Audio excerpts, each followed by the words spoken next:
Dia cuba mengambil satu parang tau. Dia kata, aku parangkan korang berdua ni. Time tu pergi berdua je? Saya pergi berdua je. Tapi tempat tu sunyi Tempat tu sunyi. Itulah mungkin bahaya. silap saya jugalah kan. Mungkin kita... Yelah Tapi kita... masa tu lari tu lah. Tak. Kita cuba tenangkan juga. Kita... Ini ada darah pendekar. Ini ada darah pendekar. Itu bukan attitude pegawai penyiasatan. Kita akan cubalah. Salah satu ciri nak jadi pegawai penyiasat ni ada darah pendekar. Bukan. Bukanlah kita. Kalau awak lari dulu, awak boleh masuk. Ni kot olahraga. Dia kena berhadapan dulu dengan parang. Bukan masalah berani tau. Sebab dia adalah suspek utama dan menjadi satu keperluan untuk kita ambil keterangan dia. Sebab kita tak tahu tau macam mana proses bisnes, macam mana dia menjalankan aktiviti. Hanya dia saja yang tahu. Oh gitu, oh macam tu. Sembang lebat tapi gaya mesti padu. Oh gitu. Okey, kembali kita ke Oh gitu. podcast kita episod yang kedua. Episod yang kedua kali ni ya. Kita bagi salam dulu. Assalamualaikum, salam sejahtera, salam berkooperasi dan salam Malaysia Madani. Dia punya rushing tak ada Rushing salam mula-mula. Kita nak cepat kan. Banyak lagi kerja lain sebenarnya. Assalamualaikum kepada semua. Okey, assalamualaikum. Okey. Tetamu kita kali ni Safwan. Okey. Special. Hari ni semuanya kita buat special sebenarnya. Betul. Kalau semua yang ada dekat podcast kita semua special. Semua special tapi yang ni bagi saya dekat di hati saya. Dekat di hati. Betul. Saya pun memang selalu berhubung dengan dia lah masa masuk dan sebagainya. Pernah main bola sekali dengan kadang-kadang kalau kita bercakap dengan dia, tak boleh nak tengok muka dia. Kau rasa macam bergetau je. Okey. Untuk makluman, beliau telah pun berkhidmat di SKM selama 12 tahun. Kalau dia kahwin masa tu dah ada anak, dah boleh masuk dah janam lah. Boleh jadi kawan jadi kawan 12 tahun. Lama, saya sendiri pun tahun. tak sampai lagi angka tu. Safwan Saya ada dalam 8 tahun, 9 tahun. Lebih kurang lah. Saya 10 lah. Tahun ni genap 10 tahun. Senior saya setahun je kan. Setahun je. Jadi kita alu-alukan lah. Nak memperkenalkan kita memperkenalkan kita iaitu Encik Muhammad Ridwan Toha. Okey, daripada bahagian penguatkuasaan, penyiasatan dan penguatkuasaan Ibu Pejabat lah. Okey. Selamat datang. Saya panggil dia biasa Cik Wan Toha. Kita panggil Cik Wan. Boleh Cik Wan Toha? Boleh Okey, apa yang bahagian sesat buat? Dia kerja tangkap orang je ke? Atau tak ada bincang ke? Ataupun macam mana? Apa yang bahagian kita sebut apa penyiasatan dan penguasaan ni? Biasa kita panggil dalam organisasi kita panggil BSK lah. BSK lah. Kalau di SKM kita panggil BSK. Apa yang BSK buat sebenarnya? Assalamualaikum warahmatullahi taala wabarakatuh dan salam sejahtera kepada semua penonton-penonton. Gitu Ya, gitu. Dia punya sedap lah dia sebutan. Jadi, gitu. Saya pun mengenalilah dua orang ni. Encik Arief Asraf ni dengan Encik Safwan ni, saya agak mengenali mereka lah. Terima kasih kerana sudi nak datang sini Okey. Terima kasih jugalah kepada gitu kerana menjemput bahagian penyiasatan dan penguasaan untuk memperkenalkan dan berkongsi lah sedikit berkenaan dengan BSK ni. Jadi untuk pengetahuan tuan-tuan dan puan-puan semua, BSK ni dia terdapat 3 portfolio utama lah ataupun 3 fungsi bahagian ni. 3 kerja lah. 3 kerja lah. Pertamanya adalah unit aduan. Keduanya adalah unit pemeriksaan dan yang terakhir adalah unit penyiasatan lah. Maknanya aduan bukan pergi pada BSP bahagian sektori, mesti pergi sini terus Dia akan disalurkan kepada sini lah. Kalau berkaitan dengan kawasli koperasi ataupun salah laku ataupun tak habis urus gerakan koperasi ni akan terus disalurkan kepada kami lah untuk kami memproses aduan tersebut, sama ada dia boleh dibina ataupun tidak lah untuk kita masuk ke peringkat seterusnya, sama ada ke peringkat pemeriksaan di bawah Seksyen 64 atau koperasi ataupun Seksyen 45 Akta SKM 2007 bagi untuk tujuan penyiasatan lah. Okey, mana siasat terus Maknanya ni dia dah bermain dengan teknikal lah akta So kalau aduan ni tadi macam Cik Wan sebut, aduan ni dia boleh kalau SPRM yang mana saya pernah ikuti taklimat, kalau kita bagi sehelai kertas daripada tisu pun ada tulis, dia boleh ambil tindakan. Kalau di SKM macam mana? Boleh ke kita tulis tak ada nama, tak ada apa? Itu kita panggil surat layang lah kan? Ya. Kalau SPRM dia boleh ambil. Adakah kita boleh bekerja macam tu? Dia macam ni tuan-tuan dan puan-puan, kita nak mengadu, orang nak mengadu ni kita tak boleh tahan dia. Ya, betul. Itu memang hak dia lah. Tak kisahlah dalam platform macam mana mereka nak mengadu. sama ada secara rasmi ataupun tidak, sama ada secara bernama ataupun melalui surat layang. Tapi di peringkat BSK kita akan kaji terlebih dahululah dia punya aduan tu sama ada kita boleh bina ataupun tidak lah kes tersebut. Okey. Kita tak maulah bila kita masuk, lepas kita riki, kita dah buat risikan. Malangnya tu adalah kes yang palsu ataupun kita tak adalah salah satu tomahan, salah bentuk tomahan saja. Bukanlah Kacau ganggu lah lebih kurang Kacau ganggu lah. Yalah, kita di peringkat BSK pun bukanlah kita nak buka semua kes. Kita akan kaji dulu. Kita akan tengok dulu. Tengok validity. Ya, betul. Mungkin dapatkan info daripada rakan di lapangan. Info ni betul ke tak? Mungkin sebelum kita buat lanjut lah. Betul. Kita pun amat bergantung kepada pegawai penyelia di daerah lah, di wilayah, di negeri. Sebab mereka adalah front row bagi kita lah. Untuk kita. Sebab kita di peringkat ibu jabat ni, kita tak terlibat secara langsung dengan koperasi. Betul. Kita pun tak tahu siapa dia punya board, siapa dia punya anggota, target anggota dia, siapa, apa aktiviti perniagaan yang dia buat, macam mana dia dapatkan wang-wang koperasi tersebut. Oleh itu, pegawai-pegawai di lapangan, di negeri, di wilayah adalah sebagai kita punya sos utama lah sebelum kita pergi ke peringkat seterusnya. Sama ada kita akan buat risikan kepada koperasi ataupun di institusi kewangan yang mereka daftar ataupun siapa klien mereka, siapa pembekal bagi pihak koperasi, kita akan dapatkan maklumat daripada pegawai kita. So maknanya kalau kata sekeping kertas saya dia adu, boleh kita akan ni, tapi kita akan buat risikan dulu lah. Tapi kalau lagi cantik, walaupun dia tak ada nama, kalau dia boleh sertakan bukti tu lagi cantik lah. Ataupun lampiran lah. Betul. Janganlah sekeping tu, dia akan ambil masa yang lama lah. Kan? Jadi pun tak betul pula. Kalau yang pengadu tu boleh sertakan. Dia tak tulis nama pun tak apa. Tapi ada lampiran-lampiran yang membuktikan tu. Yalah, lebih memudahkan lah. Yalah, bukti yang boleh kita bina sesuatu kes tu. Kita tak nak bila kita dah buka suatu kes, kita stuck kat tengah jalan tau. Sebab kita ni bila bermain dengan akta ataupun berkenaan dengan tuduhan kepada orang, kan, manusia ni, adil ke kita untuk kita buat terus pertuduhan kepada mereka tanpa menyediakan bukti yang kukuh kan. So, jadi kita kena tengok dulu lah aduan tu valid ke berasas tidak atau untuk tidak kita lah, proses. Dia boleh. Cuma jangan salah guna lah. Walaupun kita terima, tak ada nama ke apa, macam surat layang lah kita. Kita terima, tapi kalau boleh jangan disalah gunakan lah. Salah gunakan nanti yang betul-betul kes yang sepatutnya kita ambil, tak boleh kita nak buat kerja. Misalnya saya bagi satu contoh lah. Ada satu contoh ni yang best ni. Kan? Aduan Okey. Kita terima, kita buka, tapi bila kita datang periksa kan, kita datang siasat, kita pergi ambil dokumen, kita jumpa dengan individu-individu tu. Saya tengok maklumat dalam aduan tu adalah salah seorang anggota lembaga koperasi lah. Okey. Tapi beliau ni duduk di sebelah saya tanpa rasa bersalah, padahal dia yang mengadu ni. Tapi lepas saya selidik satu persatu dokumen, saya ambil keterangan, saya jumpa dengan board yang lain anggota. Rupanya itu adalah satu aduan yang palsu lah. Okey, saya juga nak ambil kesempatan kat sini untuk saya memperingatkan lah orang awam, anggota koperasi ataupun pegawai wilayah lah, untuk tidak sembarangan untuk membuat aduan lah kepada pihak kami, sebab kita tengah cuba untuk jadikan satu kesalahan lah, sebab dia mengemukakan aduan yang palsu. Betul. Kalau tuan-tuan dan puan-puan tahulah, banyak agensi yang buat macam tu macam tu lah. Untuk apa ya? Untuk dia kawal statistik. Bertanggungjawab lah. Yalah. Dia orang pengadu ni sepatutnya dia kena bertanggungjawab atas aduan mereka. Betul. Dan saya setuju lah kalau kata kita nak kenakan, baru ada tanggungjawab. Ya, betul. Kalau kita bagi kebebasan tanpa tanggungjawab, tak ada apalah. Sebab saya rasa bila aduan tu dah masuk, dia dah menggugat maruah, credibility orang yang dia disiasat ataupun diperiksa itulah kan. Periksa ni lah. Jadi mungkin kat situ bila kita ada satu perkara yang mengikat pengadu ni supaya lebih berhati-hati untuk mengadu, mungkin mereka akan berfikir 2-3 kali kalau nak mengemukakan aduan palsu. Dia macam kita call 999, 911 yang tak tentu hala kita call ni. Betul.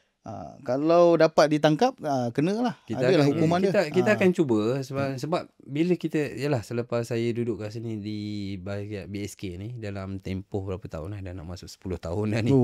Lama yang lama itulah, yang lama saya berkhidmat kat SKM ni di BSK lah. Okey. Jadi kita tengok sebenarnya dia membazir masa pegawai kita lah untuk menyelesaikan satu-satu kes ataupun masalah yang kita sebenarnya tak perlu pun masuk. Okey. Tapi bila orang awam ataupun kooperator ni, dia suka hati mengadu. Okey. Dan tanpa kepertanggungjawapan di pihak sana, jadi dia bermasalah kepada pihak kita lah. Ya. Lebih baiklah kalau kita ada, dan untuk makluman memang kita pun sedang dalam usaha untuk pindah lah akta. Jadi kita harap anggota-anggota kita koperasi ni lebih bertanggungjawab. Okey, sebelum kita pergi kepada berapa banyak jenis aduan yang orang kata pattern, kita nak tengok pattern tu, pada Encik Wan, apa jenis aduan yang orang kata sebenarnya tak perlu pun kita nak siasat ataupun tak perlu periksa. Sebenarnya benda tu boleh selesai di peringkat negeri, wilayah ataupun di daerah. Sebab kalau kita tengok Nabi pun kalau boleh dia tak nak ambil hukuman dekat dia punya masa tu rakyat-rakyat dia lah. Kalau boleh settle sebelum jumpa dia, settle lah. Kalau dah jumpa dia, dah tak boleh take handbrake dah. Sebab dia sebagai beliau baginda sebagai penguasa ni, dia dah kena ambil take action. Sama lah macam kita ni. So apa yang mungkin aduan-aduan yang pada Cik Ridwan nampak remeh, selesailah di peringkat koperasi ataupun di peringkat SKM wilayah, boleh selesai lagi baik lah. Okey lah kalau macam ni kan. Contoh ataupun perselisihan yang ataupun masalah yang koperasi pula yang boleh diselesaikan di peringkat koperasi sendiri tanpa melibatkan kita ni adalah berkenaan dengan pemulangan modal share lah. Saya tahu kan, ramai anggota sekarang ni bila cerita pasal koperasi, mereka tak dapat balik modal share yang dilaburkan tu. Tapi sebenarnya tanggungjawab tu di pihak koperasi. Koperasi sepatutnya lebih telus lah kepada anggota-anggotanya. Jika ada masalah, laporkanlah dalam mesyuarat agung tahunan. Bincanglah, bagilah platform. Tak kisahlah sekarang ni kita banyak kan media sosial, kita ada. Kita macam ni podcast pun salah satu contohlah gitu satu media kan untuk kita memberi pengetahuan kepada anggota-anggota bahawa sekiranya tak dapat pulangkan balik modal share, nanti pun terdekat bagi tahulah apa masalah yang berlaku, macam mana prestasi kewangan koperasi, macam mana cara untuk dia pulangkan balik, sama ada berperingkat ataupun secara terus. Dan saya rasa koperasi pun perlu ada plan diorang lah, macam mana untuk let's say katakan koperasi tu tak berapa perform in this year, so dia perlu bentangkan kepada anggota dan beritahu apa plan seterusnya untuk dia macam katakanlah nak pulangkan modal share bagi apa semua. So this is the masa yang dia perlukan untuk pulangkan. So benda-benda macam tu dia kena terangkan kepada anggota. Dia kena terangkan kepada anggota secara terus. Dia tak perlu melibatkan bahagian penyiasatan dan penguasaan. Sekiranya sampai aduan tu kat kita perlu selesaikan lah. Dia tak ada handbrake lah, betul lah macam Encik Arif cakap tadi. Kalau dah sampai tu, kita memang tak ada, kita akan kita akan kaji, ada bukti ataupun ada benda yang kita boleh develop, kita akan terus masuk pemeriksaan data penyiasatan lah. Kita akan terus pergi kepada, kalau misalnya boleh dibuktikan, kita akan terus pergi kepada pertuduhan lah. Ya, betul, dia tak ada handbrake. Dan kalau kata kita pindah nanti ada kesalahan, kalau tak pergi pada yang diadu tu, kena pada pengadu tu lah. Betul kan? Dia boleh pergi ke situ. So betul, macam apa yang Cik Ridwan sebut pun tadi, pasal duduk di lapangan pun, saya yang banyak, sepatutnya bukan kerja saya lah. Bila ada koperasi tak mampu nak bayar share dan sebagainya, kadang-kadang dia tanya kita macam mana nak minta ni. Jadi kita pun terangkan situasi. Sebenarnya itu adalah kerja koperasi lah. Tapi kita pun nak elak aduan-aduan remeh ni sampai ke ibu pejabat lah. Itu dia. Jadi Cik Sabah ada lagi soalan ke nak tanya? Sebenarnya kan saya rasa macam hari ni bila kita panggil Encik Wan di sini, saya rasa macam kita panggil dua pegawai penyiasat di sini. Sebab saya pun adalah ex kepada pegawai penyiasat. Dahsyat. Jadi kadang-kadang jawapan yang Encik Wan bagi tahu tu, saya rasa macam aku rasa nak menjawab ni. Tapi tak apa, kita ada tetamu, kita ada mereka yang lebih arif. Boleh berkongsi kan Encik Wan. Tapi saya rasa Encik Wan adalah orang yang lebih afdol lah. 10 tahun. 10 tahun di BSK. Hampir 10 tahun. So aduan-aduan yang jenis-jenis aduan yang rasa tak perlu yang tak perlu lagi selain daripada share tu, ataupun boleh terus pada aduan yang selalu kita terima lah. Klasifikasi dia. Salah satu share. Apa lagi? Kalau contoh untuk aduan mesyuarat agung tu biasalah yalah mesyuarat agung, yalah mesyuarat dia last sekali dia balik kepada liability ataupun tanggungjawab board tu sendiri kan apa tujuan koperasi ni ditubuhkan kan. Jadi maknanya sukarela. Jadi kat situ dia perlu telur. Kalau ada masalah, dia kena bagi tahu Kena kepada bagi tahu, anggota. betul. Untuk apa ya? Untuk mengelakkan tomahan satu. Okey, yang kedua adalah nama baik koperasi itu sendirilah, dan yang ketiga adalah nama baik board Individu individu itu sendirilah. Ya, Misalnya, yalah, saya pasti ramai anggota koperasi dia bukan saja terlibat dalam satu koperasi saja. Kan? Ya, Mungkin betul. dia ada terlibat dalam koperasi 3-4 koperasi yang lain. 3-4 koperasi yang lain. Jadi untuk mengelakkan tomahan ni ataupun untuk mengelakkan menjejaskan nama baik beliau tu, dia sepatutnya kena lebih telur kepada anggota untuk yalah berkenaan dengan apa lagi ya, masalah yang biasalah untuk mesyuarat agung, Ya. pengauditan. Auditan. Benda tu yang tiap-tiap tahun rutin Betul, yang koperasi betul. sepatutnya Buat. jalankan. Kalau Yang buat. gagal tu Kalau kiranya gagal tu dia kena bagi tahu Betul. kepada anggota. betul. Supaya untuk mengelakkan tomahan. Mungkin anggota akan cakap, oh dia ni tak buat audit, mungkin board ni mungkin ada makan duit lah. Sebab tu dia tak buat. Dia ada audit. timbul takut. persepsi. Dia Dia timbul persepsi. Betul lah, persepsi tu lah kan. Kenapa dia tak buat mesyuarat agung? Kenapa? Apa benda yang dia nak suruh kan? Betul. Jadi sepatutnya berkaitan dengan mesyuarat agung pengauditan tu, sepatutnya kalau boleh diselesaikan di peringkat koperasi itu sendiri dengan anggotanya, selesaikanlah tanpa Dan orang kata melibatkan kalau ahli tak ada duit ke apa, jangan takut. Buat juga mesyuarat agung untuk kita educate kita punya. Yalah, untuk bagi anggota. tahu apa perkembangan Betul. koperasi, apa prestasi koperasi. Bila tak buat tu dah akan jadi banyak lah persepsi. Ya, Kita betul, nak tutup persepsi tu kan. Betul. Dan salah satu lagi yang kadang-kadang anggota tu sendiri lalai lah. Dalam prinsip ketujuh koperasi tu ada kawalan demokratik. Jadi sepatutnya sebelum sampai ke SKM tu, aduan tu sepatutnya dia dah kena settle tu. Bincangkan. Gunakan media mesyuarat agung, Betul. perlu gunakan apa nama ni jawatan kuasa dalam lah untuk selesaikan dulu. Betul. Sebab anggota pun kan, anggota adalah pemilik bagi koperasi ni kan. Dia tak sama macam syarikat koperasi ni dia dimiliki oleh semua. Siapa yang melabur modal share ataupun menyelesaikan bayaran wajib tu, bayaran hak tu mengikut Seksyen 28 tu, dia adalah pemilik kepada koperasi ni. Jadi sebelum sampai kepada SKM, dia sepatutnya ada inisiatif untuk dia Siasatan dalaman tak dia bukan dia buat Okey. dulu, dia buat surat dulu kepada anggota. Kalau dia anggota biasa, Okey. buat surat dulu, tanya dulu kenapa kok board tak nak buat pengauditan. Kenapa tak buat mesyuarat agung? Dia ada step by step sebelum pergi ke higher hierarchy. Betul. Lah, macam Bila dia dah buat macam tu, tanggungjawab dia sebagai anggota kena ada dulu. tanggungjawab sebagai anggota juga.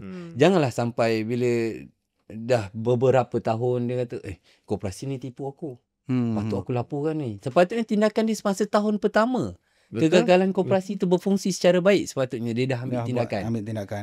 Yalah, diorang ni kadang-kadang terlalu mengharapkan SKM yang ambil tindakan. Sebenarnya bola tu di kaki diorang. Diorang yang kena gelicik. Bukannya lepas bola kat kita kena jaringkan Kita gol. yang bertanggungjawab semua. Tapi kalau kita jaringkan gol, kita dah bersorak lah. Koperasi dah akan jadi abu lah. Okay.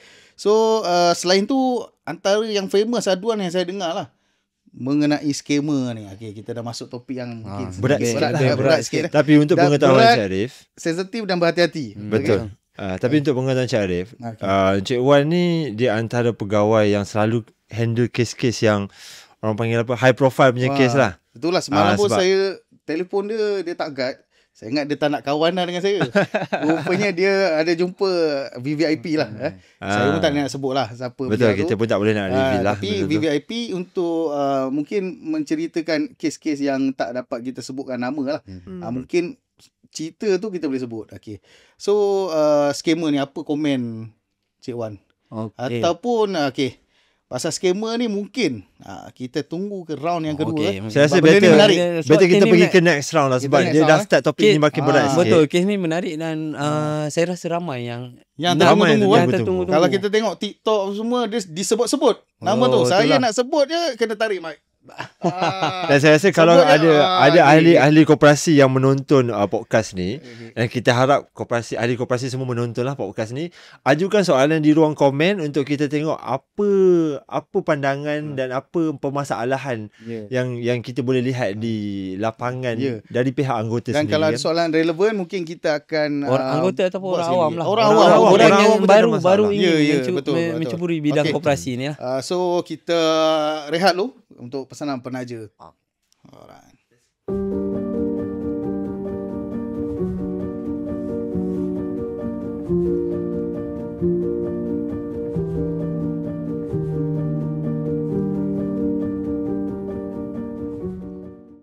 Okey, kembali semula kita ke sesi yang kedua, round 2 di podcast gitu. Dan hari ni tetamu kita Encik Wan Toha daripada bahagian siasatan. Dan kita masuk round 2 ni, kita nak beratkan sikit lah topik kita. Ya, betul. Kita nak go through lebih kepada real case scenario lah yang pernah Encik Wan handle, dan macam mana Encik Wan handle dan apakah outcome kepada kes-kes yang Encik Wan handle. Ya, mungkin tadi scammer tadi lah. Kita Scammer. dah janji ni dengan penonton. Oh yes. Sebelum tadi kita dah janji dengan scammer kan? Di akhirat kena tanya Okey. lagi. Okay, tak apa, kita minta Berat Cik tu Wan dia. ulas dulu tentang kes-kes scammer yang melibatkan koperasi di antara anggota dan juga lembaga. Ulasan Cik Wan mengenai kes-kes scammer ni. Okey lah. Ni satu kes yang menarik juga. Okey, kalau kita tengoklah kebelakangan ni di media-media sosial, macam mana anggota-anggota ni terdesak untuk mendapatkan balik pelaburan yang mereka laburkan dalam koperasi ni. Sebenarnya kes ni kes Ongoing, skim cepat kaya ni kan. Ponzi scheme. Ponzi scheme dah jualan langsung, sebenarnya dah lama sebenarnya bertampak kat Malaysia ni. Tapi dia tengah cuba-cuba untuk masuk ke bidang koperasi ni lah. Okey, Dan saya rasa scammer-scammer ni ibarat cendawan yang tumbuh selepas hujan. Mati satu, tumbuh lagi. Mati satu, tumbuh lagi. Dia takkan pernah habis. Daripada Cik Ridwan tengok ni, pelaku dia orang yang sama ke apa di dalang dia ni? Dia sebenarnya dia berantai tau. Dia berkawan sebenarnya. Okey, koperasi ni sebenarnya kalau kita mungkinlah di pihak scam, kita tak tahu. Tapi sebenarnya di luar, di gerakan koperasi ni, diorang ni sebenarnya berkawan dan diorang berkongsi idea tau. Oh, maksudnya diorang ni adalah macam kartel Di belakang scammer lah. tabir lah. Ya, diorang akan cuba, dia akan berkenalan kat luar, dia akan tanya macam mana MO nak buat kan. Okey, saya nak beritahu koperasi ni adalah salah satu badan yang boleh menerima deposit daripada anggotanya. Okey. Ya. Sebenarnya itu adalah kelonggaran bagi koperasi untuk dapatkan wang koperasi untuk dia modal. generate. Kan? Generate lah untuk generate dia punya, untuk expand dia punya business. Tapi telah disalahgunakan oleh individu-individu yang tak bertanggungjawab lah. Okey, saya beritahu sebab syarikat ni dia terhad. Dia bila dia nak kutip deposit, dia perlu dapatkan kelulusan daripada Bank Negara Malaysia. Kalau tak, dia akan jatuh bawah illegal deposit taking lah. Tapi koperasi tidak. Koperasi boleh dapatkan deposit daripada anggotanya hanya melalui daripada kelulusan daripada mesyuarat agung, prospektus daripada kita.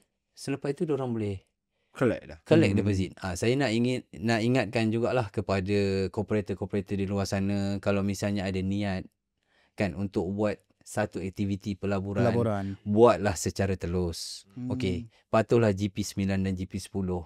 Garis panduan 9 dan garis panduan 10 lah. Macam mana nak buat akaun simpanan khas ni. Dan dapatlah kelulusan daripada Suruhanjaya SKM terlebih dahulu. Garis panduan tu ada dalam website SKM? Ada dalam website kita. Garis panduan 9 dan garis panduan 10 lah. Berkenaan dengan akaun simpanan khas ni. Saya rasa SKM pun kita di SKM dah keluarkan a very direct and clear guideline untuk macam mana kita nak buat setiap aktiviti. Saya rasa kita ada perincikan bagaimana kita nak jalankan sesuatu aktiviti dan macam mana tata caranya, macam mana cara menguruskannya. Dan saya rasa koperasi perlu menggunakan platform ataupun kita panggil info-info yang ada di SKM ni dan juga pegawai penyelia sendiri yang berada di lapangan untuk diorang ambil cakna peduli lah berkenaan koperasi yang mereka selia ni. Okey, saya nak tambah juga berkenaan kat sini kan. Orang awam yang nak ingin menceburi dalam bidang pelaburan ni, sepatutnya mereka juga kena ambil tahulah macam mana dia berjalan, macam mana dengan pulangan, macam mana dengan perjanjian, apa yang dilabuhkan, instrumen apa yang dilabuhkan. Kalau kita tengok kesemualah, saya rasa hampir semua koperasi yang menjalankan aktiviti pelaburan ataupun menjalankan aktiviti yang berbentuk skema ni ataupun skim cepat kaya ni akan menawarkan dividen yang sangat tinggi. Sehingga satu tahap dalam bulanan pun diberi dividen. Saya rasa tak ada satu pun institusi kewangan dalam Malaysia boleh ni, ataupun dalam negeri boleh bagi dalam bentuk bulanan. Saya rasa kalau boleh bagi tu bank je yang bagi. Bank pun akan bagi selepas dia bagi setahun sekali. Ya betul, selepas audit, selepas keuntungan bersih baru dia akan bagi sesama banyak. So maknanya kalau dia satu pulangan tak masuk akal Ya betul. Lepas tu keduanya bulan-bulan dia bagi. Boleh bagi bulan-bulan. Itu trigger lah red flag yang mana orang awam Ya, ataupun orang awam koperasi kena ambil tahu kena ambil benda tahu, ni kan. So- Bukan saja sebab bila berlaku masalah, bila tak dapat bayaran dividen, modal pokok mereka akan datang mengadu kat kita. Tapi dah terlambat lah benda tu kan. Ya. Sebab Duit pun dah benda tak ada yalah duit scammer dia tak akan simpan lama. Dia akan tak tahulah macam saya menyiasat lah ada beberapa lah berkenaan dengan kes pecah amanah ataupun kes berkenaan dengan kepentingan kan. Mereka tak akan letakkan satu duit tu dalam akaun koperasi dalam tempoh yang Masih lama betul. Okey. Mereka akan cari cara untuk mereka letakkan duit tu. Sama ada tak kisahlah di keluarga terdekat, kawan-kawan ataupun di pihak pembekal mereka sendiri pun. Diorang akan minta diorang akan kau tim kat belakang. So dia akan jadi macam cuci duit juga Dia akan bawa lari duit untuk dia okey. gunakan.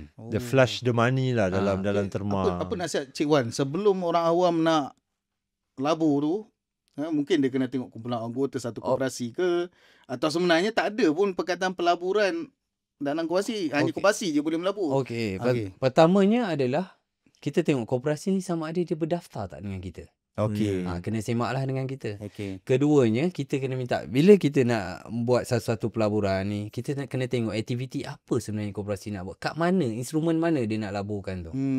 Kan apa? Sepatutnya koperasi, bila dia nak buat sesuatu aktiviti ni, dia orang kena ada aturan aktiviti lah. Menurut UK, Undang-Undang Kecil Koperasi ni. So boleh baca di situ. Dalam tu dia ada katakan sekiranya koperasi ingin melakukan apa-apa aktiviti mereka perlu sediakan satu aturan aktiviti. Jadi kat situ orang awam kena bijak. Kalau misalnya koperasi tu tawarkan untuk dia buat pelaburan, orang awam kena tanya ada aturan aktiviti tak? Saya rasa setiap aktiviti yang koperasi jalankan dia mesti kena ada aturan. Ya betul. So Dia itu adalah kewajipan. dalam mesyuarat agung dia kena salinkan kepada Betul. SKM. Betul. Kan dia benda ni telus tau. Bila dia tak Tak ada benda tu dia itu tak tahu red kita flag dah lah. boleh trigger dah. Apa? Tak daftar red flag. Apa? Tak ada dividen aturan mula-mula red flag. Tak ada aturan red flag. Red flag. Ha. Lepas tu bila dia dah terima semua tu, bila dah ada semua tu kan, orang awam dah bersedia nak melabur, kita tengok pula. Bila kita labur, kita masukkan duit pindahkan duit kepada koperasi, kita tengok apa dokumen sokongan yang dia bagi. Adakah macam mana perjanjian? Adakah dia berat sebelah? Kan kepada anggotanya ataupun kepada ada beberapa individu ataupun kepada koperasi, kita tengok apa dokumen dia. Resit bayaran. Yalah bukti-bukti lah. Ya. Lepas complete dah timbang tara, dah check balance, rasa yakin barulah masuk. Tapi account audit kena tengok juga. Betul, itu prestasi lah.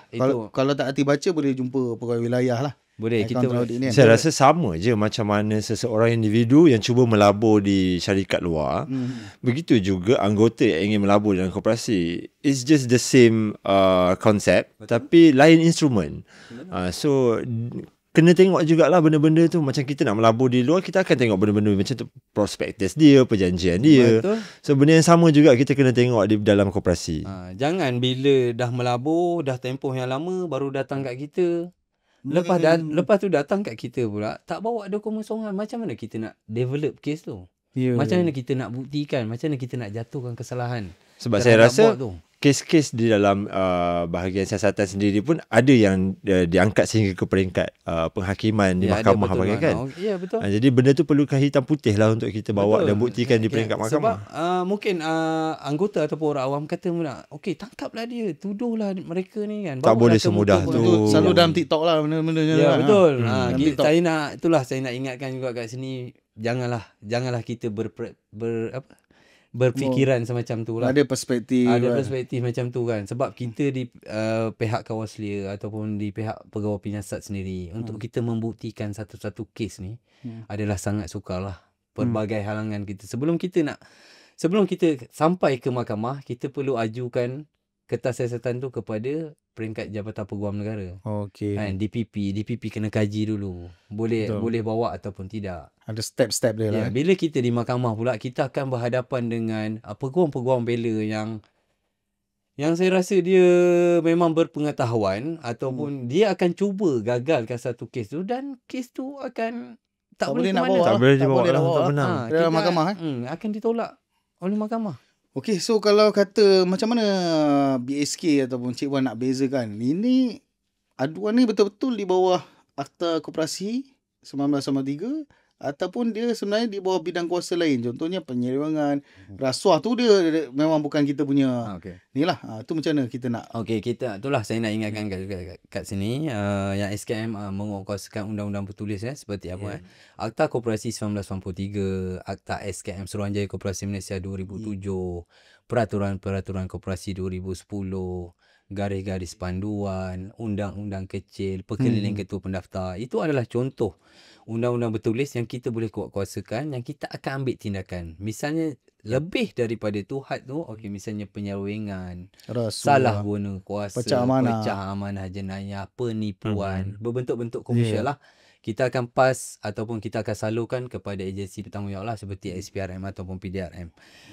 Okey, saya nak ambil contoh macam mana saya boleh nak kenal pasti macam mana dia kes tu berbentuk pecah amanah ataupun penyelewengan.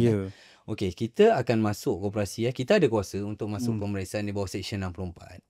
Kita akan kenal pastilah macam mana cara polis menyiasat commercial crime ataupun pecah amanah. Kita akan cuba dapatkan, akan cuba lengkapkan dokumen-dokumen seperti voucher bayaran, penyata bank, image check, ataupun apa lagi, aturan undang-undang kecil lah yang berkaitan untuk dia bina kes tu sehingga boleh bawa kepada pengadilan lah macam tu lah. Seksyen 420 ataupun Seksyen 420 ni penipuan lah, pemedayaan ataupun 409 lah pecah amanah jenayah. Kita akan cuba lengkapkan lah bawah pemeriksaan kita. Katalah kita semak kan, contoh apa nama bank draft, bank tu penyata bank, semua legit, bukan palsu, bukan ni. Tapi rupanya dia belanja tu tak buat mesyuarat lembaga. Itu di bawah kita lah macam tu. Betul. Dokumen-dokumen seperti minit mesyuarat lembaga adalah amat penting lah untuk kita kuatkuasakan, untuk kita cari kat mana punca kelemahan ataupun kesalahan tu, untuk kita kecilkan skop suspek kita ni. Okey. Saya nak terangkan juga kat sini, koperasi ni memang diamanahkan bawah badan amanah lah, bawah Seksyen 23 Akta SPRM. Memang ni dia adalah satu bentuk badan amanah, bukan kaki tangan awam saja. Badan koperasi ni adalah salah satu badan awam juga. Sebab tu bila kita tengok kalau ada kes yang dituduh SPRM, koperasi pun salah satu lah. Mereka tuduh lah anggota lembaga koperasi. Sebab koperasi ni ditakdirkan bawah badan amanah. Okey, macam mana kita nak develop kes untuk pecah amanah ni? Dia satu kes yang menarik lah. Kalau kita yang menyiasat ni, kita tertanya-tanya tau, kat mana duit? Sebab kita tahu duit tu akan flow dia kat mana. Flow. Kita akan buat apa saluran duit money tu lah. Trail tu lah. Money trail. Kita akan lah. buat money trail tu. Maknanya daripada koperasi dia pindah ke mana sampai dia mati ke mana. Kata dia beli iPhone dekat kedai Ali pun keluar lah. Kita boleh cari. Kita boleh cari kat situ. So hati-hatilah, jangan guna sebab duit kuasa ni duit awam. Kita boleh cari sampai tu lah. Betul. Kita akan cari. Kita akan cuba kat mana matinya duit tu. Sama ada dia akan memiliki harta dengan haram, dia akan terlibat dengan amla pula. Okey, satu contoh kes saya pun tengah berlangsung perbicaraan tak boleh sebutlah nama koperasi. Saya tak boleh sebutkan lah sebab dia masih lagi perbicaraan. Okey, dia macam mana dia daripada duit koperasi dipindahkan kepada company-company di bawah pengetahuan dia. Kawan-kawan dia. Anak syarikat koperasi bukan lah? Bukan. Bukan. Tak ada kaitan pun langsung dengan koperasi lah syarikat tu. Dia tak ada syarikat pun, dia alihkan kat situ. Tapi pada akhirnya dia akan pulangkan balik kepada koperasi individu tu. Individu tersebut. Dia patah balik. Dia akan patah balik ke situ. Dia 360 darjah lah dia boleh pusing. Dia akan pusing sampailah dia boleh memiliki harta. Dia akan beli rumah, dia akan beli kereta, dia akan beli kilang. Jadi benda tu sebenarnya untuk kes pecah amanah jenayah ni, sebenarnya benda tu dah lama dah. Tak kisahlah dia buat berapa layer, 10 layer, 20 layer, kita akan cuba, kita akan track. So maksudnya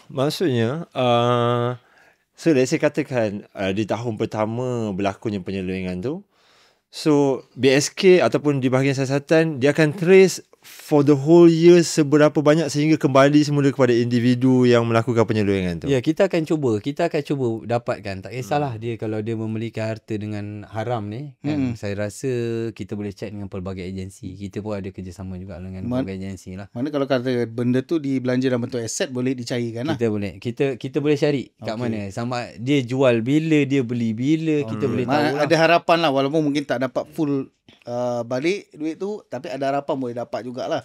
Kita Sebagian. tak menjanjikan. Kita di pihak kerajaan ni, untuk kita menyiasat sesuatu kes ni, kita tak menjanjikan untuk mangsa Pulang dapat balik. Dapatkan balik pulangan pulangan balik duit apa dia. yang Kerana dilakukan. keadilan tu dalam bentuk hukuman lah. Tapi kita akan cuba sampai ke peringkat pertuduhan kan. Kita harap mereka ni akan dikenakan hukuman lah. Yang setimpal atas perbuatan Mana mereka. kita berusaha sebaik mungkin orang yang ada salah laku tu akan dikenakan hukuman. Tapi kita pun ingin dapatkan kerjasama jugalah daripada anggota-anggota, daripada pegawai wilayah kita ni kan. Untuk kita sama-sama lah. Untuk kita membuktikan benda tu bukannya. Saya hanya, kami di BSK hanya menyiasat. Tapi bila di mahkamah, kita perlukan saksi-saksi di pihak pendakwaan. Betul. Tak ada saksi tak boleh lah. Ada bukti, mungkin Boleh kita lah. kata dah kuat. Betul. Tapi kita perlukan saksi-saksi lagi di pihak pendakwaan untuk kita kuatkan kes lagi supaya kita tak boleh dicabar oleh peguam bela. Sebab yang saya tahu adalah bila benda tu di bawah jenayah, kita perlukan 99% sahih. Betul. Baru boleh jatuh hukum. Baru boleh jatuh Berbanding hukum. sivil, 51% kita boleh. Tak boleh. Dia jenayah kita. Itulah saya pulangkan balik persoalan kepada Cik Arif dengan Cik Sapuan. Adilkah kita untuk kita meletakkan satu-satu kesalahan tu tanpa kita menyertakan atau kita mengemukakan bukti-bukti yang kukuh? Betul. Kan? Yelah. Tak adalah kita Betul. pun takut. Kita pun di sana nanti Takut kita akan salah Ya, pula. betul. Ya, kita takut menjatuh kita hukum salah kepada orang judgement. kan. Tapi kalau katalah komisi tu dia keluar, salah satunya penerima manfaat tu saya. Contohnya dia belanja minum air je. Adakah saya pun akan jadi saksi lah kalau kata dipanggil daripada siasatan? Kalau ada dalam pengetahuan Cik Arif, kita akan cari. Kita di pihak pendakwaan ni kita akan cuba cari mana saksi-saksi yang boleh Yang boleh terlibat dipanggil lah. side belah kita lah. Baik. Walaupun minum air RM1.50 Kalau ada dalam Kalau pengetahuan Cik Arif, Cik Okey. Arif dah tahu kan duit So, tu daripada mana? Hati-hatilah pegawai yang di lapangan. Ya, Tapi sama-sama. bukan kadang setengah tu kita pun kena tengok lah. Kan. Tapi air tak material lah. Iyalah. Kan? Minum air suam ya. Lepas ni kita buat air sendiri je lah. Minum air kurang gula. Buat air Mungkin dia sendiri akan je. kurangkan lagi weightage. Kurangkan lagi weightage Tengok belanja 20 sen ni apa minum air suam. Tak payah panggil lah. Okay. So, kita Saya rasa mana kita ni? Nak pergi ke round ketiga. Tapi sebelum kita ke round ketiga ni, kita kena tanya soalan tu. Baru diorang akan ternanti-nanti tunggu-tunggu kan. Apa cabaran yang Cik Ridwan pernah hadapi? Jangan jawab dulu lah. Berat tak berat, pernah kena ugut saya banyak ke tu tidak? kena Banyak. Tapi saya pernah dengar cerita antara pegawai BSK atau bahagian siasatan yang pernah diacukan parang tau. Waktu dia orang menjalankan site visit for the case yang dia orang tengah siasat ni lah. So ini yang kita nak tanya tu. Kita nak dengar peluru pengalaman. ke dalam sampul kan, kita tak tahu. So kalau nak tahu, nantikan jawapan daripada Round Cik ketiga. Ridwan. Round ketiga. Oh gitu.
Okey, selamat datang ke segmen yang ketiga Segmen yang ketiga podcast. Oh gitu.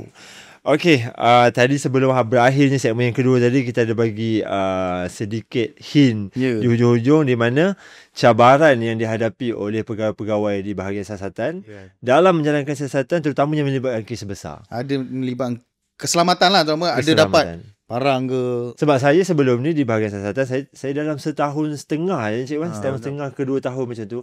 Saya tak sempat lagi terlibat dalam satu kes yang betul-betul besar lah. Sebab kadang-kadang bila diorang pergi raid, seluruh kaki tangan di bahagian selatan akan pergi sekali buat raid.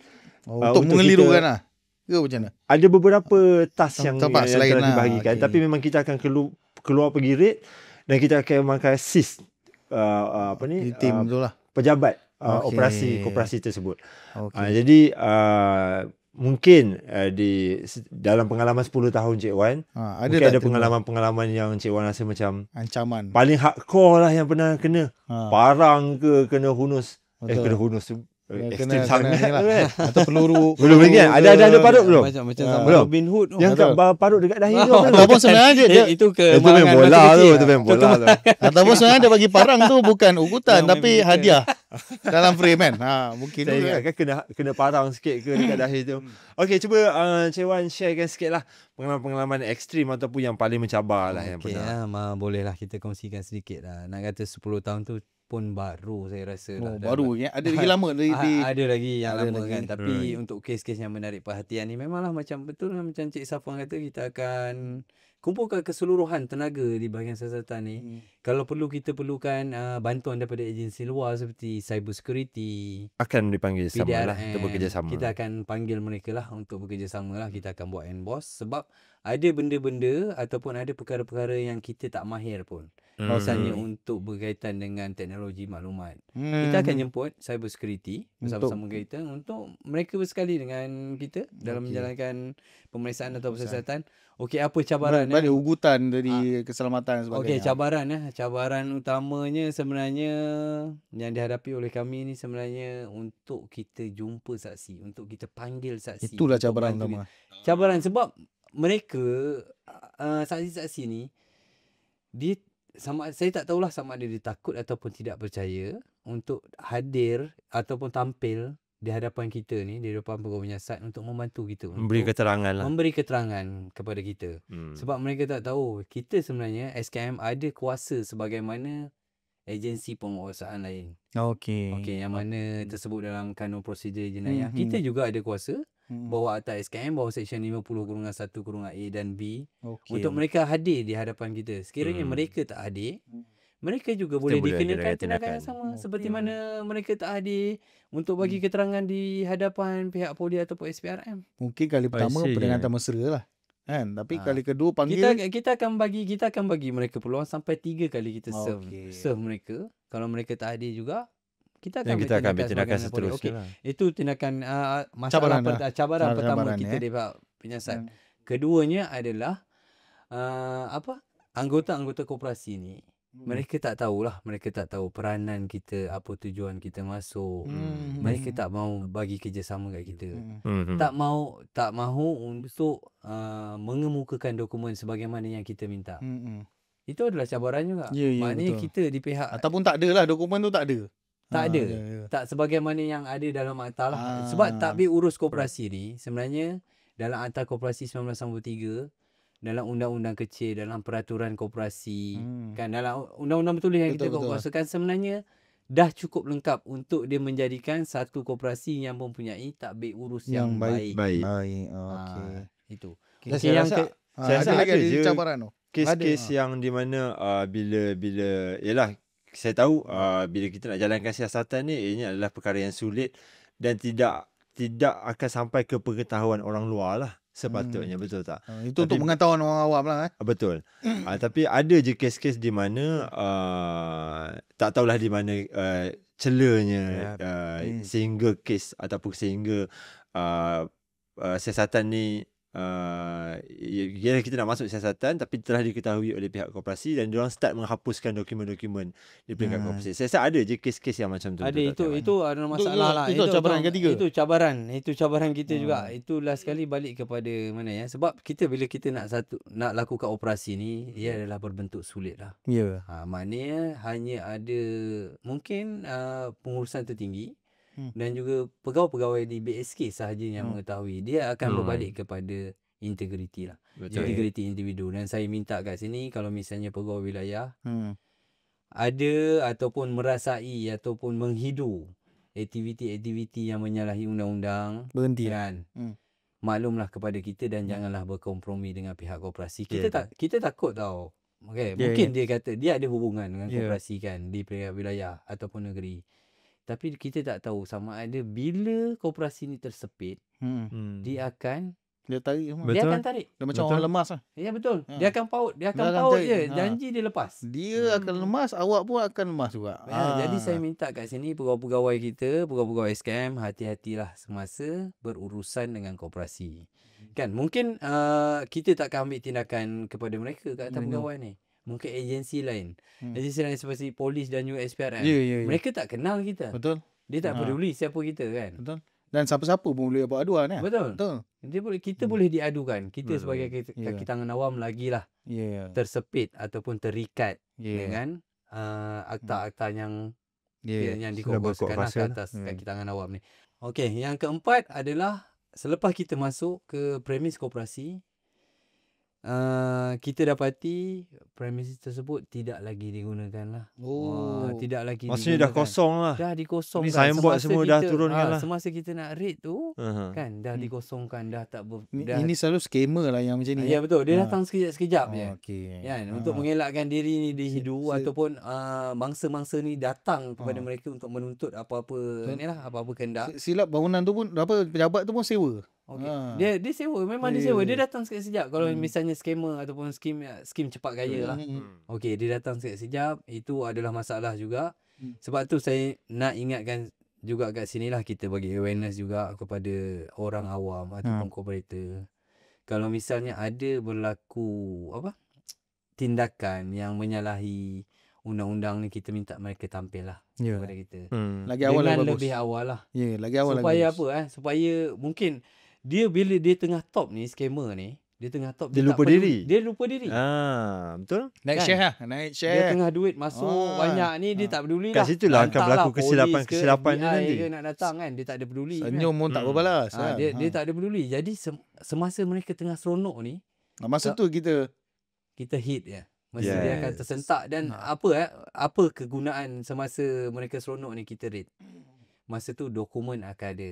Betul. tak ada. Suspek akan ada. Okey. Saksi akan ada. Itulah kegunaan. Semasa mereka seronok ni kita hit. Betul. Sebab tu saya minta kesedaran di pihak pegawai kita sendiri, kooperator, anggota, orang awam, untuk sama-sama kita memendung lah. Ya. Bukanlah kita dah, bila dana tu ataupun pelaburan tu dah dikumpul terlampau besar, yang minta beratus juta, dia akan menyukarkan lah kita di pihak menyiasat ni untuk kita trace Yang satu-satu trace kat satu-satu. mana duit tu. Betul lah, betul. Okey, cabaran Okey, bila kita balik kepada cabaran tadi. Ha. Okey, tadi pejabat tak ada. Okey. Yang kedua adalah ancaman daripada suspek ni. Ugutan dan Saya sendirilah pernah berhadapan dengan situasi yang mana saksi saya ni ataupun suspek saya ni adalah seorang yang agresif. tu. Agresif. Ada Ada agresif. Okey. Saya bersama dengan bekas rakan sepasukan saya lah, teammate saya, dah mendiang dah pun lah. Okey, dia dah bersara, dah mendiang dah pun. Jadi semasa saya mau nak ambil keterangan beliau ni, rupanya beliau ni adalah seorang yang telah dibuang keluarganya dan duduk di satu dewan terpencil di kawasan kediamannya.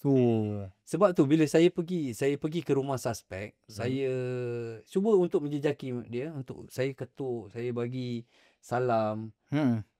Tak ada orang menjawab. Rumah Tapi dia ada. seakan kosong. Tapi dia ada. Seakan kosong. Bila saya pergi ke jiran-jiran tetangganya, saya tanya, ada lagi tak suspek ataupun beliau ni duduk kat sini? Dia kata hanya tinggal bekas isteri dia saja. Dia duduk di mana? Saya cuba jugalah bertanya kepada jiran tetangga. Ada jugalah yang beri maklumat kat saya. Dia minta saya untuk menyemak ataupun untuk menjejaki beliau ni di kawasan di satu dewan terpencil di kawasan kediaman tu. Lepas Dewan dah orang tu. ramai lah kira. Dia dewan orang ramai yang Yang dah tak tinggal digunakan usang lah. lah. yang agak Dia usang tinggalkan. lah. Oh, dia pun duduk di situ. Dia duduk di situ. Hmm. Dia seorang yang mualaf lah. Dia seorang mualaf. Okey. Okey. Okey, bila saya pergi ke situ, saya datang ke tempat tu, saya tengok memang ada, beliau ada di situ. Jadi saya bertanyakanlah, mula-mula eloklah saya bertanyakan kepada dia apa tujuan saya datang sini. Sebab apa saya nak datang dia untuk ambil keterangan dia.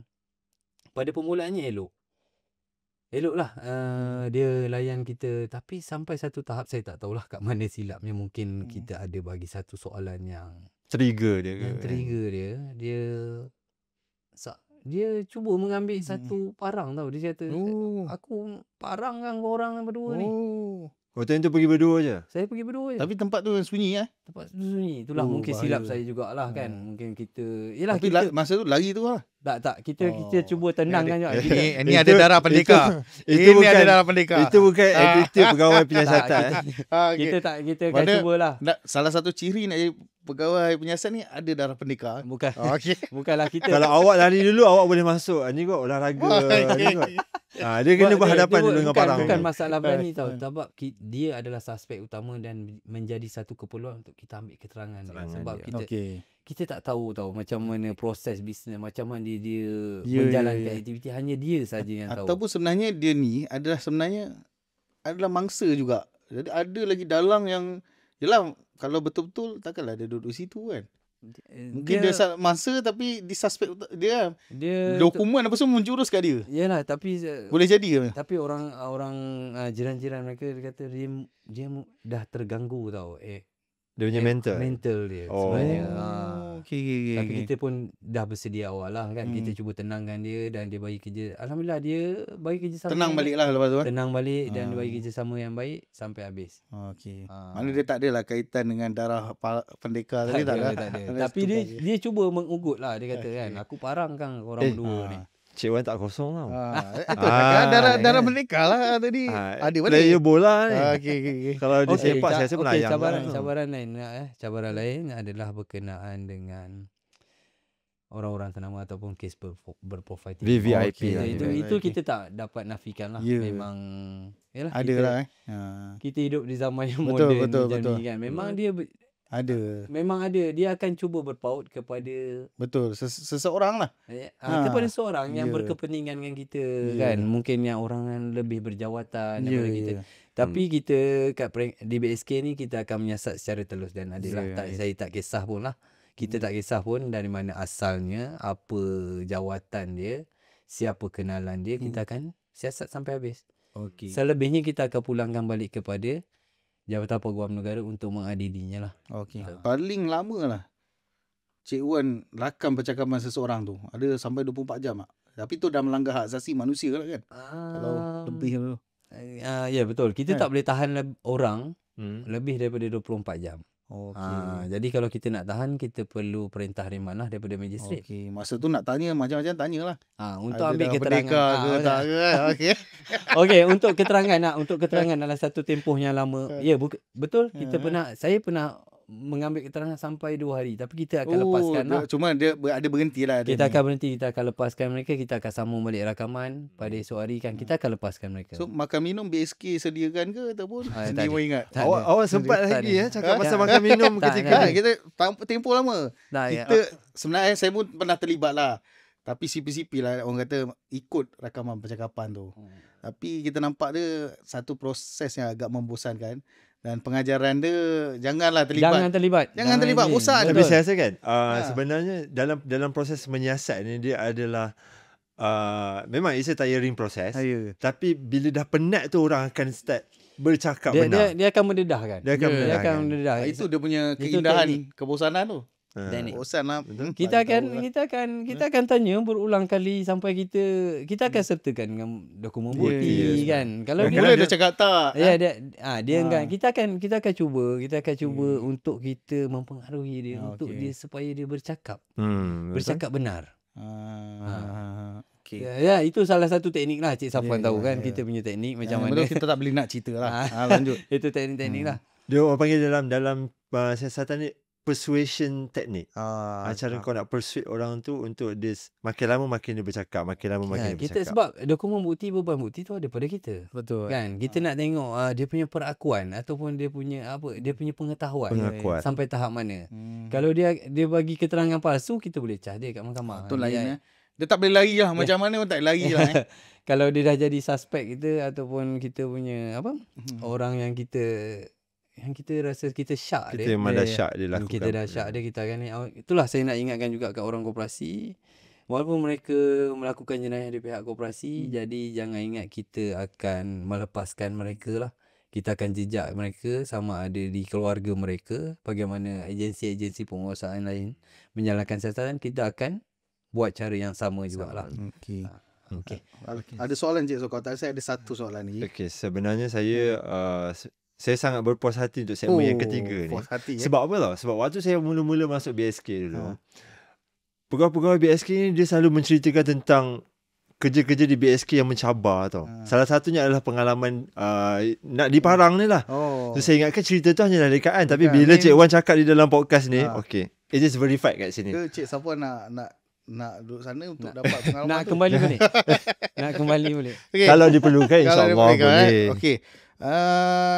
Setakat pengalaman Cik Wan tindakan ataupun hukuman yang kita kenakan ni selalunya atas individu ke atas koperasi? Itu yang kadang-kadang kita kesian. Yalah, mungkin dilema pegawai di lapangan, dia nak buat aduan, nanti tak dapat bukti, koperasi yang kena. So kalau kena betul-betul kena pada individu, baru puas hati. Yang buat salah tu individu. Tu dia. Okey, saya nak teka dulu boleh tak? Nanti Cik Wan akan verify lah. So weightage dia adalah tengok kepada how side kesalahan tu berpihak. So contohnya kalau let's say katakan keputusan kesalahan tu atau keputusan sesuatu perkara tu dibuat di dalam kelulusan lembaga koperasi dan ianya liability kepada lembaga lah. Kalau keputusan adalah keputusan individu lembaga dan macam individu itulah yang akan kena kan. Betul ke macam tu ataupun saya nak kena pada individu. Okey, betul. Itu selalu menarik kat tu kan. Sebab ni koperasi Betul. Okey, koperasi ni kita kena tengok structure balik asal dia. Macam mana? Daripada anggota amanahkan dalam mesyuarat agung, diamanahkan kepada lembaga. Lepas tu daripada lembaga buat keputusan, baru dia laksanakan tugaslah sebagaimana yang diamanahkan. Sebab tu saya cakap sebenarnya koperasi ni adalah badan awam yang telah diamanahkan. Macam mana cara untuk kita membuktikan itu adalah badan awam? Amanah yang diberikan dalam mesyuarat agung, dilantik dalam mesyuarat agung. Itu bukti Itu dia. namanya badan amanah. Amanah lah macam tu. Okey, bila dah diputuskan, dah diamanahkan, sepatutnya struktur koperasi ni dia berperingkat tau. Dia ada dia punya flow. Stage dia. Okey. Bila nak melakukan sesuatu tindakan ataupun ada apa-apa keputusan yang dibuat di peringkat lembaga, hendaklah dibuat dalam mesyuarat board lah. Mesyuarat lembaga. Betul. Okey, diputuskan secara bersesama, secara kolektif. Barulah benda tu berjalan dengan baik. Okey, ada mungkin saya ambil contoh board paling kurang 6 orang Sekarang 3. 3 orang. Mungkin 3 orang. Mungkin seorang mengutarakan atau mengusulkan satu idea. Mungkin 2 orang lagi tak setuju. Tak setuju. Dan saya minta semua koperasi memanage-kan. Mana kalau kata ni yang setuju berapa, yang tak setuju berapa. Ya betul, dia kena manage-kan Perlu semua. namakan tak siapa yang tak setuju. Ya betul, dia kena kena telus. Dia kena telus. Dia kena telus kat sini. Okey, macam dalam undang-undang kecil ke, dalam bylaw koperasi pun dia kena manage-kan. Tak kisah sekarang kita macam-macam medium lah. Perbincangan kan, kita bincang kedai kopi, kita bincang dalam WhatsApp group, dalam Telegram kita bincang. Tapi apa last kali pengakhirannya, dia perlu memanage-kan perbincangan mesyuarat segala manage mesyuarat tu. Sebab dalam UK, dalam bylaw kita memang ada benda tu. Jadi saya minta orang koperasi, board koperasi ni supaya untuk memanage sebagai bukti. Misalnya anggota tanya dalam mesyuarat agung, apa bukti ada bincang dalam mesyuarat board? Dia boleh, board boleh mengemukakan minit tersebut. Dia kata ni kita bincang, ni ada 8 setuju, 6 tak setuju. Jadi kita ambil keputusan majoriti. Okey, saya balik kepada Cik Safwan tadi, macam mana kesalahan ni kesalahan ni boleh dijatuhkan kepada koperasi atau individu ataupun koperasi. Kita akan tengok, kita akan kaji kes sama ada benda tu ada diputuskan dalam mesyuarat agung, yang board ni bawa dalam mesyuarat agung secara telus dan diputuskan secara beramai, dapat sokongan daripada anggota. Jadi benda tu akan kita jatuhkan kesalahan tu baru ke atas koperasi. Okey. Misalnya atas individu ataupun kepada board ni kita akan tengok tindakan mereka dalam mesyuarat board tu. Kita akan tengok niat, kita akan wujud. Kita bila kita tengok manage mesyuarat board ni, sebab tu saya kata pentingnya untuk managekan semua keputusan dalam mesyuarat board tu. Kita boleh kaji. Sebenarnya tindakan ni adalah berbentuk individu ataupun secara kolektif. Yang kebaikannya adalah semua, kepada semua ataupun kepada individu tertentu saja. Kita boleh kaji. Tengok siapa yang paling dapat banyak untung.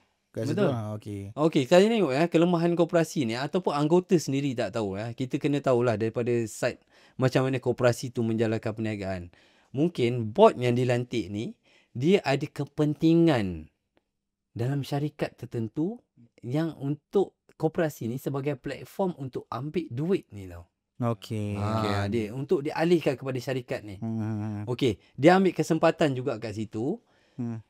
Dia ada dalam misalnya dia pengurusi Saya ambil contoh pengurusi, dia mengusulkan supaya koperasi memilih pembekal di pihak yang syarikat milik beliau. Ya memang dia dah plan awal lah Okey. sebenarnya. Jadi apa tanggungjawab bot? Sepatutnya dia kena declare. Ya betul, dia kena declare. Isytihar Dia lah, kena kepentingan. dedahkan kepentingan. Macam mana akta itu adalah salah satu bentuk kesalahan. Dalam akta SPRM juga dia adalah salah satu Ya, bentuk kesalahan. Jadi bot-bot yang lain perlu untuk mengusulkan supaya siapa yang memberi cadangan tu untuk mendedahkan kepentingan apa. Kepentingan dia. Tak kisahlah dalam keluarga terdekat ataupun Okey. milik beliau sendiri. Okey. Okey, dalam akta SPRM dia mendefinisikan keluarga terdekat tu sangatlah luas. Oh. Dia bukan macam akta kaki tangan awam yang kata keluarga terdekat hanyalah isteri, anak dan juga ibu bapa kan. Ibu mertua pun masuklah kan. Tapi dalam akta SPRM keluarga terdekat tu sangatlah luas. Oh, Sehingga lebih luas daripada circle dia tadi tu.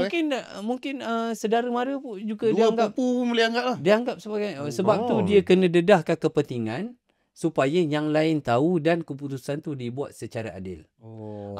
Kat situ bila kita tengok, kita kaji manage board, tak ada semua elemen tu, kita akan kecilkan skop kita akan pergi kepada suspek tersebut lah. Tapi bila keputusan tu, saya nak terangkan juga kat sini. Okey. Saya bagi contoh koperasi nak menjalankan suatu aktiviti. Dia ada melabur kepada syarikat tu. Syarikat tu sebenarnya menipu koperasi tu. Tapi judi ataupun semakan silang tak dibuat oleh bot tu. Okey. Kita akan alihkan suspek kita kepada semua bot. Jangan ingat bot semua terlepas walaupun keputusan tu dibuat dalam mesyuarat bot dan dapat keputusan. Kononnya. Tapi kita akan kaji kecuaian bot tu di bawah Seksyen 45/1 tu Akta Koperasi. Maknanya bot ni dia kena berhemah dan bertekun semasa dia menjalankan perniagaan. Tak kisahlah. 45 tu lah. Dia menjalankan perniagaan. Saya banyak kali saya ke koperasi yang bermasalah ni. Saya pun akan balik jawab soalan ni kepada anggota lembaga. Kalau misalnya duit koperasi ni ada duit individu, adakah mereka akan buat tindakan yang sama? Kebanyakan semua akan cakap tidak. Tapi kenapa bila duit koperasi digunakan secara sewenang-wenang. Sewenang-wenang Sewenang-wenang ya betul. apa tanggungjawab dia? Sebab tu kita ni SKM ialah kami ni di bahagian penguasa akan cuba untuk meneliti setiap tindakan ataupun niat bot tu semasa dia memegang jawatan di koperasi tu. Okay. So awaslah pada kooperator ataupun orang awam yang ada niat. Kita boleh menghidu lah melalui Encik Wan punya bahagian iaitu BSK. Dan dia tak semudah mendapat jawatan saja. Dia jawatan dia dan tanggungjawab. Dia datang dengan ability. Dia datang dengan tanggungjawab. So ingat tu kepada kooperator terutamanya ahli lembaga di luar sana, perlu lebih bertanggungjawab dalam menjalankan tugas dan tanggungjawab anda sebagai anggota lembaga dan juga anggota kepada koperasi. Ringkas dan padat nasihat Cik Wan kepada orang awam dan juga kooperator lah. Mungkin skema dan sebagainya lah. Ringkas dan padat. Okey saya ingin saya kat sini kebetulan kebetulan saya berada di sini dan saya ada dalam platform ni untuk kita memberi awareness kepada orang awam ataupun kooperator-kooperator di luar sana. Pertamanya adalah bila nak buat ataupun nak join sesuatu koperasi tu, perlulah teliti terlebih dahulu. Carilah SKM untuk mengesahkan bahawa koperasi ni adalah unit, adalah pendaftar dengan kita. Keduanya adalah semak modus operandi koperasi tersebut lah. Sama ada dia betul dia buat ke tidak, dia buat genuine ke tak, genuine ke tidak, melanggar akta-akta di Malaysia ni ataupun tidak, kan. Yang ketiga adalah supaya mengambil cakna. mengambil cakna tentang koperasi tersebut lah. Misalnya kalau kita dah jadi anggota koperasi, Kena dah jadi pemilik, betul. kita kena ambil tahu setiap tahun apa koperasi buat, macam mana koperasi buat. Kalau platform yang boleh digunakan adalah mesyuarat agung tahunan. Itu tiap-tiap tahun kena buat. Dalam pengauditan kita baca, kita teliti satu-satu. Dalam penyata kewangan teraudit tu, sebenarnya ke mana duit tu, daripada siapa duit tu, apa yang digunakan, macam mana pulangan kepada koperasi, macam mana pulangan kepada anggota dibuat. Anggota kena ambil tahu lah. Pertamanya anggota lah kena ambil tahu. Orang awam kena ambil jana tentang apa sebenarnya MO koperasi tu. Adakah union ataupun tidak. Dan yang ketiga adalah kepada pegawai kita sendiri pun, pegawai SKM, saya minta untuk kita lebih integriti dan terus. Kita lebih integriti, telus untuk kita macam mana untuk kita mengawal selia koperasi ini dengan lebih baik. Sebab kami di BSK tidak percaya sesuatu pembangunan koperasi itu tanpa tadbir urus yang baik. Apa maksud tadbir urus yang baik tu? Adalah untuk mematuhi segala undang-undang bertulis yang kita kuasakan, undang-undang bertulis yang dikuasakan di Malaysia ni lah. Baik. Okey. Dan saya ingin tambah sikit. Untuk orang awam, dapatkan nasihat daripada pegawai kita di lapangan lah. Sebelum buat pelaburan ataupun apa sajalah. Sebab percuma je. Tanya tu percuma. Rugi tu berbayar. Okey. Cik Safwan, akhir sekali ada nak tambah sebelum kita nak akhiri? Okey, saya rasa itu saja. Kalau kita nak cakap pasal akta ni, saya rasa panjang lagi masanya. Betul. Dan saya mengucapkan terima kasih kepada Encik Wal kerana sudi hadir ke podcast Gitu kita.